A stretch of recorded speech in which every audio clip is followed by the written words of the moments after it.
It's a fallacy. Can you tell me what a fallacy is? Got my whiteboard. Yeah. I had a quick question. Someone mentioned on your last stream about God being pure act in the incarnation, how that it's an issue, it's problematic, and you said that something along the lines of how if he's always actualizing everything and he's actualizing one hypostasis, why isn't he actualizing the other two, right? Could a Roman Catholic counter that by saying that he can't actualize the other two because it's logically impossible? No, the argument is not that he's actualizing other persons. The argument is that a being that is pure act has to have something other than himself or itself to actualize. That's what in Aristotle the word means. So Aristotle believes that the first cause is a first actualizer. He's pure energy, pure action. So there's always something other than himself. Now, the reason that we don't apply that argument necessarily, you could make an argument about generating of the sun, right? Because if God is pure act, then what is the distinction between generating and spirating? There would be a real distinction in the Trinity, right?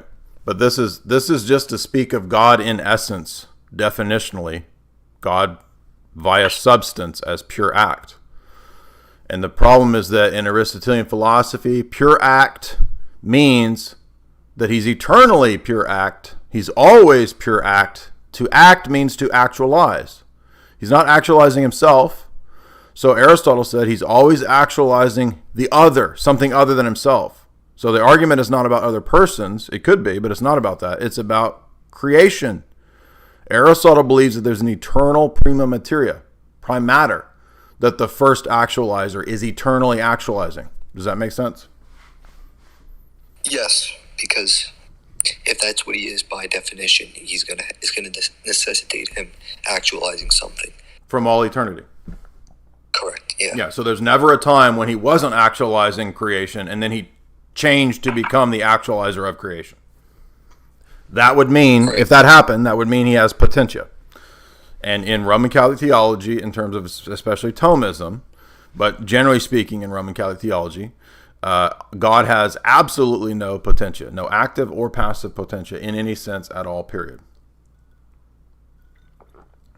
That's why Basil says in Hexameron 2 that Aristotle's argument is stupid. Because if God is an eternal actualizer as a first principle, then he must have a second principle that he always actualizes. So there's a necessary relationship between the actualizer and what he actualizes, between God and creation. That's an eternal creation. This is not my argument. It's just Basil's argument in Hexameron 2. He says Aristotle's stupid because he has a dyad. So that's why it's two persons, is because the material world that the first actualizer is eternal actualizing is itself another eternal principle. So Basil says, well, that's basically a two-headed God. Does that make sense? Yeah, that makes sense, but I thought that the idea of him being pure act causes problems for the incarnation. I thought someone mentioned right, that. It does, because how does one hypostasis enter into a mode of being that the other two do not? Yeah, and that's where I was going to ask, could they counter that by saying that the other two can't enter into a mode of being because it's logically impossible or something? Why would it be logically impossible for the Father and the Spirit to do it, but not the Son? I mean, I don't understand how that's even a coherent argument. It just sounds like it sounds like an ad hoc rescue. The problem is with the doctrine of simplicity and then with the doctrine of pure act. They're defining God in essence as pure act.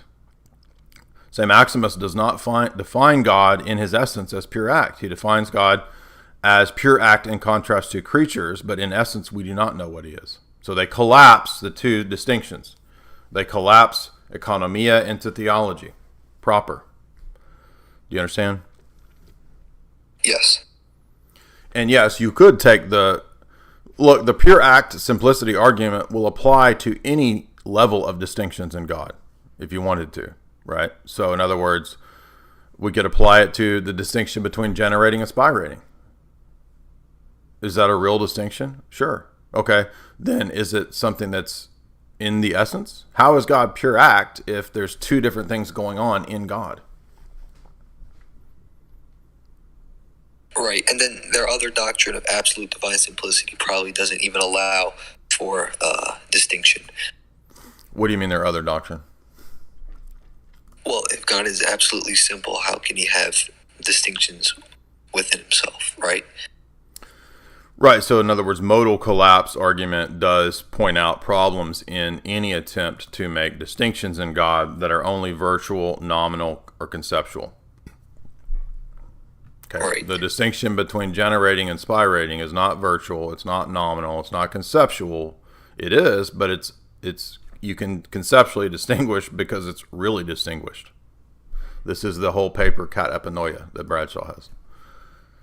So can we make a conceptual distinction between generating and spirating in our minds? Yes. How can we do that? Basil says, because it's a real distinction. What your mind is predicating on the basis of what's really distinct. Because there is a real distinction between generating and spirating, you can really distinguish those things in your mind. And some distinctions are purely conceptual, right? The distinction between bachelor and unmarried man is a conceptual distinction. There's not a real distinction in reality between those two things, right?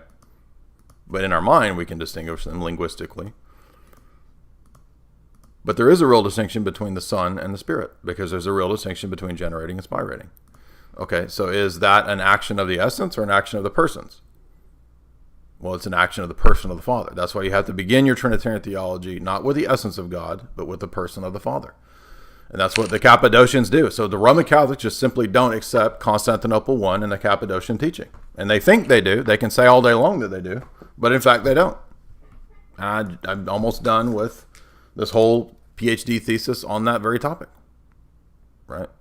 Basil of Caesarea, Gregory of Nyssa, and the transformation of divine simplicity. The whole book, the whole PhD thesis is about the fact that the Cappadocian doctrine of divine simplicity and distinctions in the Trinity is different from the Augustinian, Latin, Anselmian, Thomistic West. Well, yeah. I mean, why is this even controversial? It's like, how many? I mean, we had medieval councils called the Palamite councils that already told us this 1,000 years ago. So we shouldn't even have to debate this 800 years ago. Anyway, I'm sorry. Go ahead. No, that was it. Thank you.